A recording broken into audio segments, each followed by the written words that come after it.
Hello, it's Phil at digitaldjtips.com. Today we're having an overview of this controller, the American Audio VMS4.1. This controller is a replacement for the VMS4, which looks pretty much identical to it. And as far as we can tell, the only difference is that the sound has been improved. Now, the VMS4 was on paper a really good controller, but a lot of people pulled it up on what they saw to be substandard sound quality from the inbuilt sound card.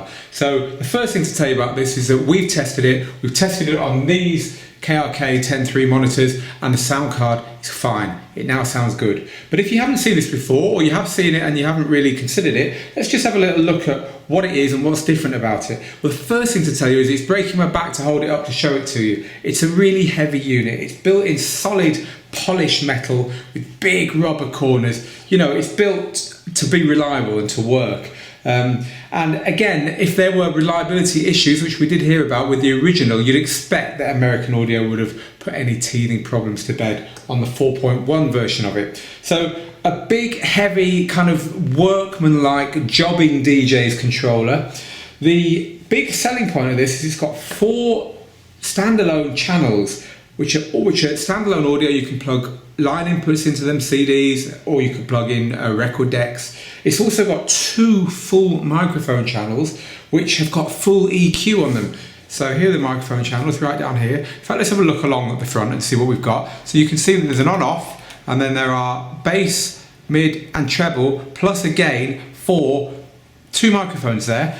Then, as well as that, you have these switches here, which allow you to switch between the 4 channels in either software, i.e. Virtual DJ, which is the software it comes with, a 4-deck LE version of Virtual DJ, or analog inputs at the back, or DVS. There's a special setting that lets you use it with Virtual DJ vinyl, digital vinyl. So you've got a lot of versatility there, and actually these can also be routed any way you want. So you can not only have them coming into the unit, but then you can route them around to where you'd like them to go. That's really very flexible at this price bracket. And here's just the usual stuff for headphones, but there's also a crossfader reverse and a crossfader curve. Crossfader, by the way, is replaceable. Here it is. So you can unscrew and replace it with an inner fader if you like.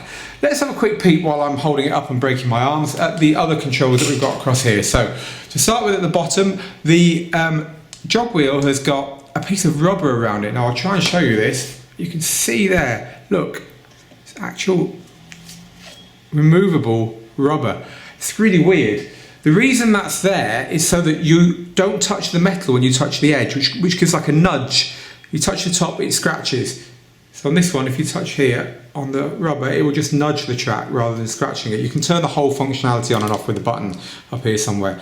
But I didn't like that. I thought that was a bit of an afterthought. They're likely to get dirty or get lost or get damaged. You know, I think there's better jog wheels than those. They're the most old school jog wheels I've ever seen. I didn't like them very much.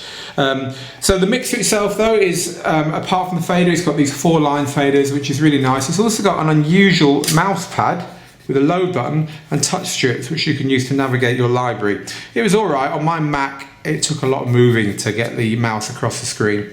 And then the rest of the controls up here are what you'd expect on a reasonably but not innovatively kitted out controller. So it's got the usual looping, the usual queuing, and the ability to access in a limited way the effects and sampler, but then the effects are limited anyway in Virtual DJ LE. The samples, it lets you switch which sample you want to use and record or play back the sample and alter the volume. So that's quite good. And if we flip around the back,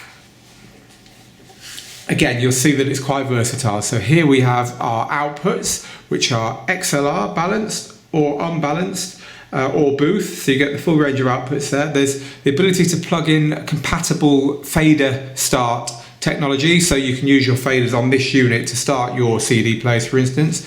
And then a full range of inputs with switching for phono, as in record decks, or line, as in CDs, and so on there. So overall, that's a lot of inputs, especially because we now have to consider it's got these 2 microphones as well, which are the dual ones that allow you to use XLR or the 1/4-inch microphone jacks. So a lot for your money. The plus points of this are just that. It's very flexible. And it will allow you to do a lot. There's some under the covers stuff as well, if you like, which is detailed in the review, which does make it a very flexible device. The other plus point is that the sound has been sorted out, and that was a big thing from its predecessor. The minus points, I really didn't like the jog wheels. Maybe you'll test them and think they're absolutely fine. They weren't for me. And in today's day and age, there's been a big game changer, which basically was Tractor completely slashing its prices. Now, software is about 80 euros for a complete version of Tractor. So considering the fact that when you load this up and click the configuration menu, you are faced with no configurations at all. You can't change anything from the mapping that you're given. And if you want to get the full virtual DJ functionality, stuff like filters, and more importantly, the ability to change the mappings and the routings and so on, you need to upgrade to the full version of Virtual DJ, which is currently $300, which is a hell of a lot of money. For software where you can get Tractor for 80 or 100. I'm mixing my dollars and euros up, but you see my point. Since the original VMS4 came out, that big Tractor change has affected not only American Audio, but anyone who's making non-Tractor controllers. And I think the market is shifting quite quickly at the moment. I'd be surprised if Virtual DJ don't react and in some way change their pricing structure.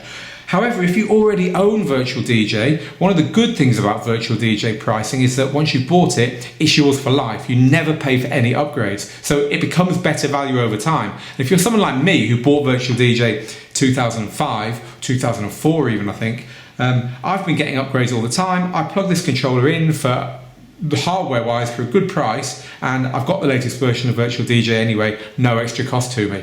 So just worth bearing in mind, you will want to upgrade the software if you don't already own it, if you buy a unit like this. So there you go. The full review is at digitaldjtips.com, and that is the VMS 4.1 from American Audio. Just to let you know, there's a VMS 4.1T for Tractor. So that would be quite an interesting proposition if you are thinking 80 or 300 for an upgrade. I'll make that choice. Have a look at the Tractor version. Thank you, and we will see you again in our next review.